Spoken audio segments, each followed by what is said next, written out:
America মহাদেশের সবচেয়ে বড় ফুটবল টুর্নামেন্ট হচ্ছে কোপা আমেরিকা, যেটা ফুটবল বিশ্বকাপ শুরুর আগে অনুষ্ঠিত হয়েছিল।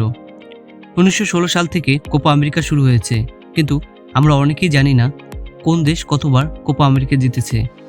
তাই আজকের ভিডিওতে আমরা দেখাতে চলেছি কোন দেশ কতবার কোপা আমেরিকা চ্যাম্পিয়ন হয়েছে। Number 1, Argentina. আমেরিকার মহাদেশের অন্যতম একটি শক্তিশালী টিম হচ্ছে আর্জেন্টিনা, যারা ফুটবল ইতিহাসের শুরু থেকেই তাদের আধিপত্য ধরে রেখেছে। কোপা আমেরিকার শুরুর প্রথম বছরে আর্জেন্টিনা ফাইনালে উঠেছিল। 16 সালে সর্বপ্রথম কোপা আমেরিকার আর্জেন্টিনার রানার্স আপ হয়েছে। কোপা আমেরিকার মোট 47টি আসনের মধ্যে আর্জেন্টিনা মোট 29 বার ফাইনাল খেলেছে। তার মধ্যে সর্বমোট 15 বার কোপা আমেরিকা জিতেছে আর্জেন্টিনা। আর্জেন্টিনা যদি এই 2024 কোপা আমেরিকা চ্যাম্পিয়ন হয়, তাহলে কোপা আমেরিকার সর্বোচ্চ সফলতার টিম হবে আর্জেন্টিনা। এখন দেখার পালা, আর্জেন্টিনা 2024 কোপা আমেরিকা চ্যাম্পিয়ন হয় কিনা। আপনার কি মনে হয় 2024 সালের কোপা আমেরিকা আর্জেন্টিনাকে চ্যাম্পিয়ন হতে পারবে? আপনার মতামত অবশ্যই কমেন্টে জানাবেন। Number 2, Uruguay.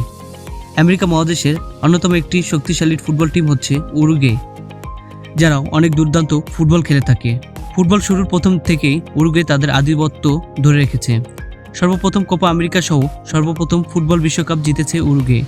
1916 সালে যখন কোপা আমেরিকা শুরু হয়েছিল, তখন আর্জেন্টিনাকে তারা হারিয়ে কোপা আমেরিকা জিতেছিল। এছাড়া 1930 সালে প্রথম বিশ্বকাপে একইভাবে তারা আর্জেন্টিনাকে হারিয়ে সর্বপ্রথম ফুটবল বিশ্বকাপ জিতেছিল। কোপা আমেরিকার মোট 47টি আসনের মধ্যে উরুগুয়ে 21 বার ফাইনাল খেলেছে। আর্জেন্টিনার মতন উরুগুয়ে সর্বমোট 15 বার কোপা আমেরিকা চ্যাম্পিয়ন হয়েছে। Number 3, Brazil. ফুটবল ইতিহাসের অন্যতম সেরা দল হচ্ছে ব্রাজিল, যা ফুটবল ইতিহাসের শুরু থেকে এখন পর্যন্ত তাদের আধিপত্য ধরে রেখেছে। সর্বোচ্চ বিশ্বকাপ জয়ী দল ব্রাজিল। কোপা আমেরিকার মোট 47টি আসনের মধ্যে 21 বার তারা ফাইনাল খেলেছে, যার মধ্যে তারা 9 বার কোপা আমেরিকার চ্যাম্পিয়ন হয়েছিল।